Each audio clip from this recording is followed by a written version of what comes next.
Buenos días, hermanos. Les voy a leer un ensayo hoy por el pastor Ryan Scott. Él dice, el Evangelio cambió el matrimonio, no los homosexuales. Dice, sorprendentemente, el argumento bíblico más convincente para que los cristianos afirmen el matrimonio entre dos hombres es nuestra comprensión de las mujeres. Durante mi tiempo en el seminario, me sumergí profundamente en las escrituras para apoyar la postura de nuestra denominación sobre el matrimonio homosexual. Si iba a ser pastor en la iglesia en Nazareno, quería estar preparado no solo con una declaración, sino con una explicación sólida de nuestras creencias. Sin embargo, describí que cuanto más estudiaba, las escrituras me daban cada vez menos razones para oponerme a las parejas del mismo sexo y más razones para afirmarlas. En el centro de todo esta nuestra comprensión del matrimonio mismo. Cuando se trata de un argumento teológico sobre la inclusión LGBTQ+, puede descartar los temas del sexo y la biología. La Iglesia del Nazareno ya afirma que el contexto más apropiado para el sexo es dentro de un matrimonio comprometido y centrado en Cristo. La respuesta a quién debería acostarse con quién es simplemente cónyuges. A partir de ahí, las únicas preguntas que quedan son, ¿quién debería estar en un matrimonio y por qué? Si observa la historia del matrimonio y la evolución de la teología, tanto en las escrituras como después de que se escribieron, verá una marcada diferencia en cómo el pueblo de Dios ha respondido a estas preguntas. Hay un movimiento obvio en el matrimonio como institución social al matrimonio como un compromiso completamente religioso y refleja el movimiento de las mujeres como propiedad al reconocimiento de las mujeres como iguales, al menos en teoría. Si bien nuestra liturgia nupcial habla de Génesis 2:24 como el fundamento del matrimonio cristiano, citando a Adán y Eva convirtiéndose en una sola carne, es un salto interpretativo que puede no ser todo apropiado. No se menciona el matrimonio en absoluto en Génesis 2. No hay una palabra separada para esposa en griego o hebreo. La palabra para mujer, que se convierte en esposa en inglés cuando los traductores lo consideraron apropiado. En este pasaje encontramos solo el tipo de compromiso santo entre nosotros que ahora asociamos con el matrimonio. Pero la sociedad humana, así como la iglesia, le lleva mucho tiempo llegar de una a otra. El matrimonio humano primitivo era una simple transferencia de propiedad. Las mujeres eran objetos de propiedad, primero de sus padres y luego de sus maridos. De hecho, este arreglo social era tan indecoroso para el pueblo de Dios que los sacerdotes no querían tener nada que ver con celebrar o solemnizar matrimonios hasta finales de Edad Media, cuando el poder de la iglesia estaba decayendo y la necesidad de la aprobación clerical de un matrimonio resultó ser un medio particularmente eficaz de control social. Todas las reglas religiosas en torno al matrimonio tenían que ver con los derechos de propiedad.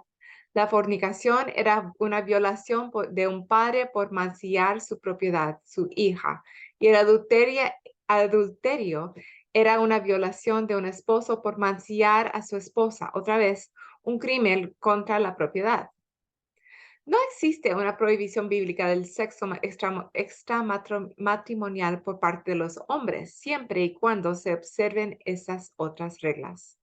No había ninguna recriminación escrita para, digamos, un hombre que se acostaba con una prostituta o su propia sirvienta, hasta que Pablo comenzó a llamarlo por su nombre en el 1 de Corintios.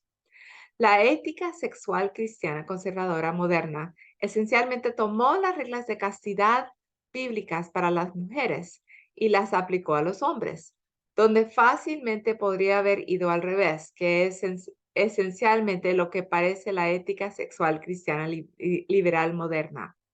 En cualquier caso, las cosas cambiaron porque pasamos de ver a las mujeres como una propiedad a verlas como personas.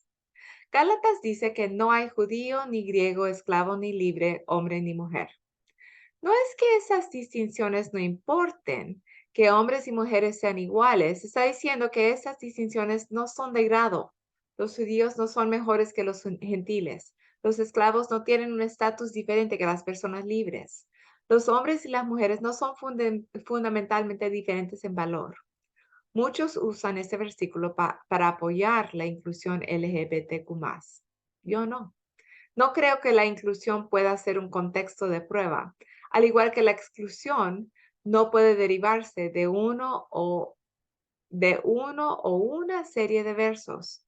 La afirmación del matrimonio gay surge como la conclusión teológica necesaria de argumentos más amplios hechos en la Escritura.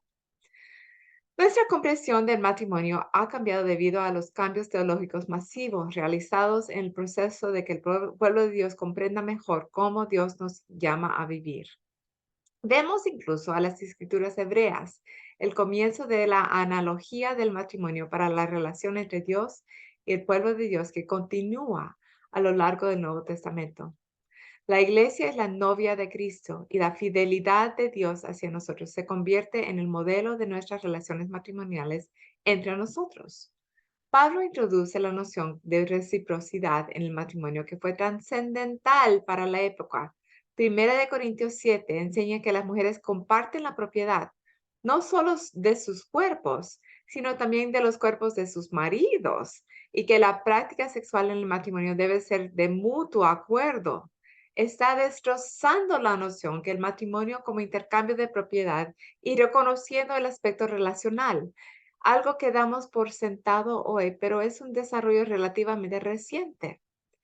Hasta los últimos 100 años, casi nadie se casaba por amor.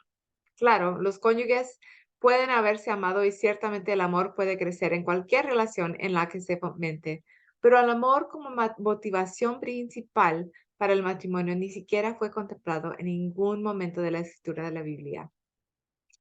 El objeto del matrimonio era solidificar y mejorar las condiciones sociales, asegurar la paz entre padres poderosos o mejor el estatus económico de una o ambas partes.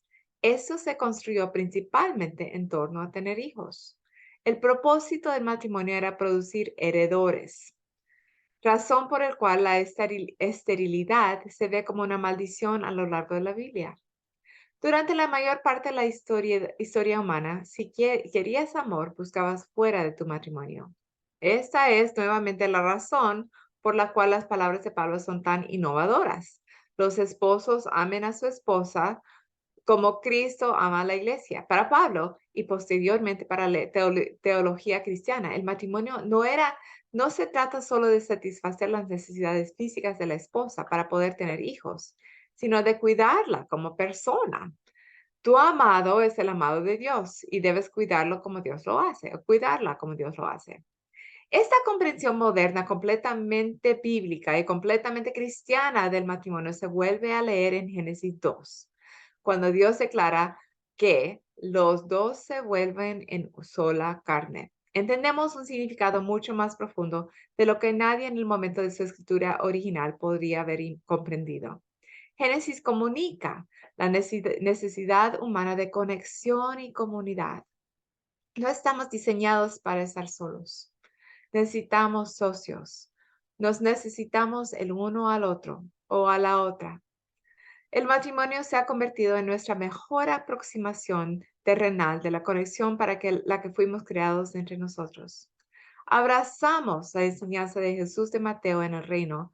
No se casarán ni se darán en casamiento porque podremos amar a todos como Dios quiere. Hasta ese momento nos comprometemos a centrarnos en una relación por encima de todas las demás. Por lo tanto, nuestra comprensión del matrimonio cristiano está lo más lejos posible de la regulación social de la transferencia de la propiedad femenina. Hemos transformado completamente la institución en algo hermoso, importante y bueno, pero también algo irreconocible para los escritores y primeros lectores de las escrituras. Entonces, no, Pablo no habla sobre el matrimonio homosexual, probablemente porque no podía imaginárselo. No tendría ningún sentido en su contexto social. Apenas estaba comenzando a aplicar los propios cristianos a lo que era un sistema económico y social completamente secular. Sin embargo, al mismo tiempo, el matrimonio homosexual tiene perfecto sentido en nuestro contexto contemporáneo, en gran parte debido a las formas en que el propio Pablo reformuló la Convención Cristiana del Matrimonio. La pieza final de ese rompecabezas es el género. Jesús habla de un hombre y de una mujer. La biología masculina y femenina encajan juntas para la procreación de manera obvia. Las analogías en las escrituras son de género, haciendo referencia a un marido y a su mujer. Pero si el matrimonio cristiano, como lo entendemos, son dos personas comprometiéndose con Dios y entre sí para amar a su cónyuge, como Dios ama al pueblo de Dios, ¿importa el género de esas dos personas? No puede importar, no a menos que si estamos dispuestos a exigir que los hombres y mujeres desempeñen roles de género específicos y diferenciados. Si hay alguna diferencia innata, más allá de nuestros órganos sexuales, que hace que los hombres y las mujeres sean verdaderamente únicos entre sí, entonces hay alguna razón para hacer un requisito de género en el matrimonio. Pero las escrituras no respaldan esta diferenciación ni en ninguna parte desde Génesis hasta Apocalipsis. Seguro, las escrituras fueron escritas en medio de una sociedad patriarcal, pero al igual que la evolución teológica del matrimonio, también desafía a los fieles a una comprensión más amplia e igualitaria de los hombres, las mujeres y la humanidad en general. No hay suficiente espacio aquí para explicar completamente la igualdad inherente en Génesis 2, pero la literatura es voluminosa en cuanto a que el cónyuge de Dios, que Dios creó para el primer ser humano, era un ser igual y complementario. Durante años hemos diferenciado el género de esta complementariedad, confiando en los estereotipos de que las mujeres son sensibles y los hombres fuertes, las mujeres son cuidadores y los hombres son conquistadores, que las mujeres y los hombres poseen rasgos únicos y diferentes que deben encajar para que el matrimonio funcione. No tenemos que negar esta imagen complementaria del matrimonio para ampliar su definición más allá de un hombre y una mujer. En todo caso, esos estereotipos de género limitan tanto a los hombres como a las mujeres de ser la creación completa y hermosa que Dios quiere que sean. ¿Cuánto dolor y miseria hemos causado al comunicar que solo hay ciertas formas de ser hombres y mujeres reales? ¿Cuánto? Las cosas no son tan simples, nunca lo son. Hago la mayor parte de la cocina en nuestra casa. Yo lo hago. Hago las compras y me quedé en casa cuando nuestra hija era pequeña. Mi esposa pide herramientas eléctricas para su cumpleaños. Gana la mayor parte del dinero y disfruta ensuciarse las manos mucho más que yo.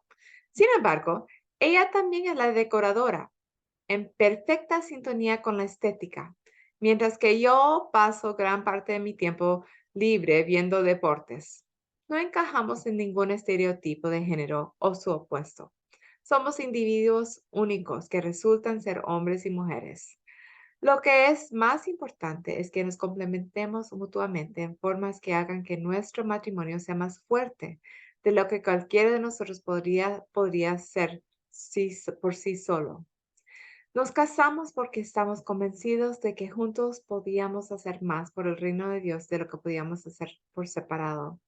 Conozco muchas parejas del mismo sexo para quienes es cierto lo mismo, cuyos matrimonios son una bendición para ellos, para Dios y para el mundo. No veo razón para negarles un lugar igual en el reino de Dios o en la iglesia del Nazareno. Cristo nos llama a derribar barreras, cruzar líneas de división y abrazar ese amor abnegado de Dios, que es la única esperanza para la salvación del mundo. La iglesia debe estar a la vanguardia en el reconocimiento, la afirmación y la aceptación del matrimonio para todas las personas, ya que es el siguiente paso natural en la transformación del matrimonio, guiado por el espíritu de la misoginia y la opresión a la libertad, la igualdad y el amor. Adán, Isaías y Pablo Puede no haber entendido lo que estaban comenzando en ese momento, pero Dios siempre está obrando entre los fieles para transmitir y transformar el mundo de Dios en lo que fue creado para ser. El reconocimiento y la afirmación de las parejas LGBTQ no es una capitulación de la cultura, sino un movimiento contracultural infundido por el Evangelio para dar la bienvenida al reino de Dios venidero. El pastor Ryan Scott es escritor y maestro suplente del Middletown, Delaware, un estado en los Estados Unidos, donde vive con su esposa y su hija en su nido, una casa de reparaciones de 140 años y centro de hospitalidad que también alberga la iglesia nazarena de Middletown, donde se desempeña como pastor. Está en su casa, su iglesia. Ryan es columnista principal de D3Hoops, HOOPS.com, y se puede encontrar en línea en casi cualquier lugar como @RyanAllenScott. Y muchas gracias por su tiempo, hermanos. Es un gusto estar con ustedes hoy.